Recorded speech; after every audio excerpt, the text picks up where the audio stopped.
A very good morning. Here I am struggling up this hill. First thing in the morning, I have to conquer a hill for about 3 minutes of the journey of what now takes me 15 minutes to the gym. Bear with me while I catch my breath. Right, so the hill has ended. So now onto flat terrain. Right, so I barely slept last night, although I did fall asleep quite early for a couple of hours. Then I was wide awake up until I believe it was 20 to 5, catching up on the Diddy case. Now, there are a lot of people who are a bit snobbish, if you want to put it that way, who regard the case as a distraction, or they are above it, so they're not paying attention to it. Right, so I've been waiting for this for a very long time, because the current, as some would call it, beast system needs to fall. And as I keep saying of late, Babylon is falling. I'm going to keep this brief, but it was interesting that Obama's name came up yesterday. One of the witnesses mentioned something about him, about well, I won't say he's Diddy's drugs dealer, but basically the person who was responsible for the drugs. The people who he had contact with included presidents, and when asked to name, or rather to provide an example, he said Obama. Now, it's the Obama thing that I want to focus on. I believe it was 2008 when Obama was first elected president, and all the black people said, "Yay!" I wasn't convinced, because I don't champion people based on the color of their skin, right? So I didn't engage in that way, and I never engaged with Obama. Because people a lot of people regarded him as a success simply for being president, simply for being the first black president. That was enough. He didn't need to do anything in the eyes of especially black people. He just needed to be the first black president. That was all he needed to be. That was his legacy for them. Right, so anyway, as I said, I don't sort of like celebrate people based on the color of their skin, their gender, or whatever it is. I can't even say character, because you can't know a person unless you know them. But years ago, a man called Larry Sinclair shared a video to YouTube in which he was exposing a liaison he had with Senator Obama as he was, which involved crack cocaine. Right, so he was saying he participated in smoking crack with Barack Obama. So that's out there. So now we have this witness stating that among the clients, well, I shouldn't say clients, but among the people who had association or who had met the character called One Stop, which was the drugs handler for Diddy, was President Obama. So there you have a link, right? So, but there are people who will not hear evil as they perceive it spoken of their beloved president on the basis because he's black. But I tell you, were it Trump, they would be quick to believe it.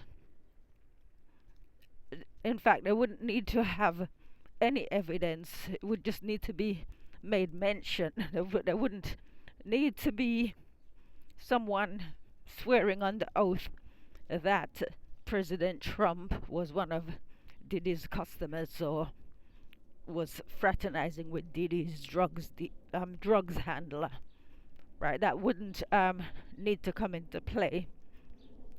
As we can see with the Epstein thing, even though there's no evidence that Donald Trump was tied up into that, because if there was any evidence, given the level of hatred that the world has for the man, that would have been publicized as soon as someone had gotten hold of it.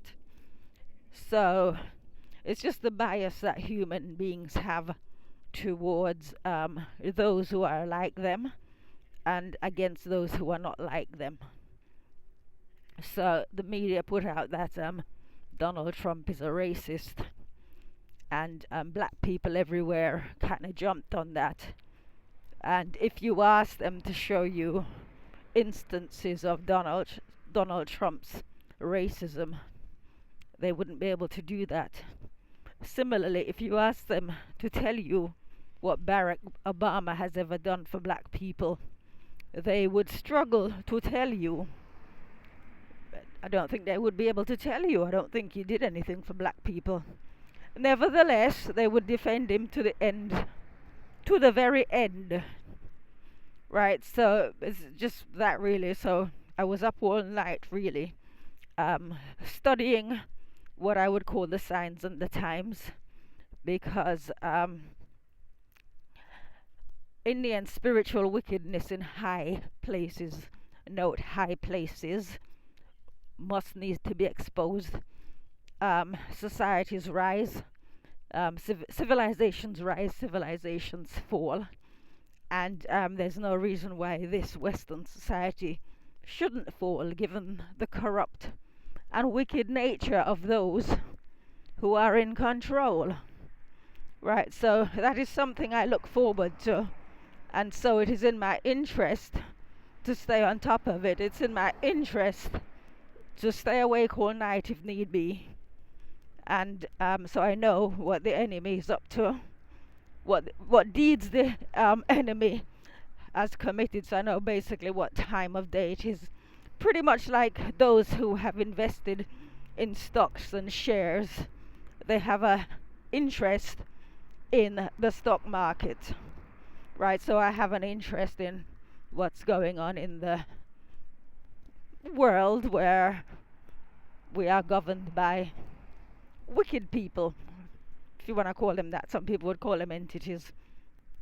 And just to wind up, because I don't pattern my life after the manner prescribed by the powers that be, namely go to work, come home and fall in front of the sofa, despite the fact that I've had limited sleep, I am able to still go to the gym, and then I will go back, I will eat, I have my dinner first thing in the morning when I get back. That's how I do eating, so I don't do lunch, breakfast and dinner. And then I will sleep. I'm expecting a delivery between 10 and 1, so I'm expecting to be asleep by 8:30, and then I will be up at 10 if I need that much sleep, and I will do a full day's work, and I expect to be fully energized.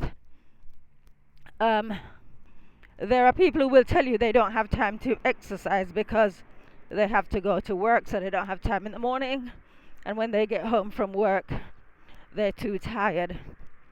But you know, we all have 24 hours in the day, and I just think that a lot of people are trapped in the system for, you know, not sort of like studying out for themselves what life should be.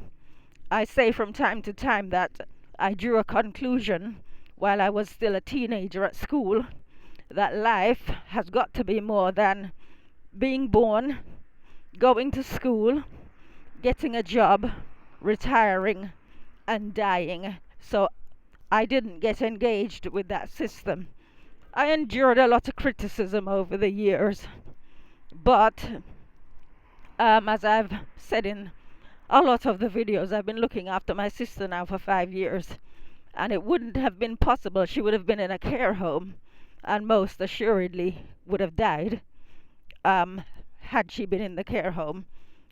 Not for lack of knowledge, basically, because what is keeping her alive is that we've basically cut out the medical profession, and we just, well, I'm in charge, so I do things by inspiration, and instead of degenerating, she's actually getting better.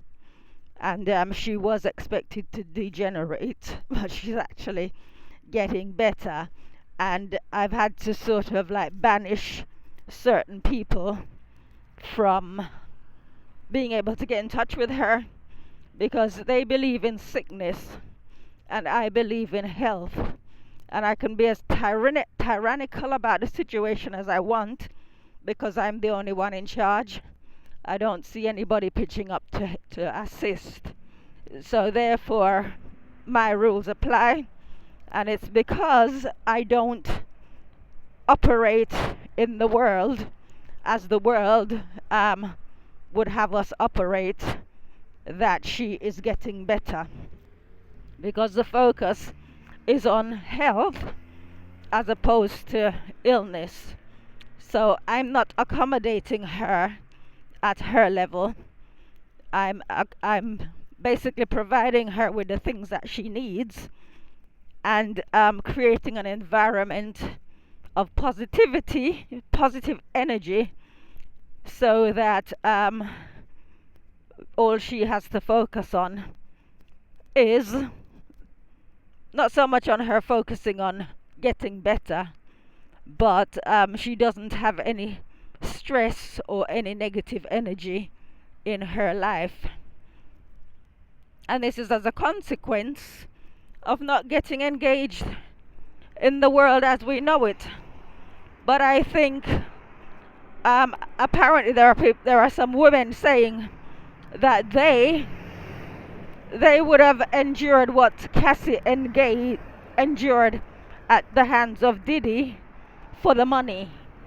Right? There are people who love money to that extent, and women saying that they would endure that for the money. Well, I can't comment on that. All I can say is I thank God that I have two things. I lack two things: the love of money and the lack of wanting to be famous. Right? I thank God for that. And I don't idolize people. Obviously, if I don't want to be famous, then I don't idolize famous people. So I've arrived at the gym, so I'm going to have to leave this here. Have a good day. Take care. Look after yourselves. Bye-bye.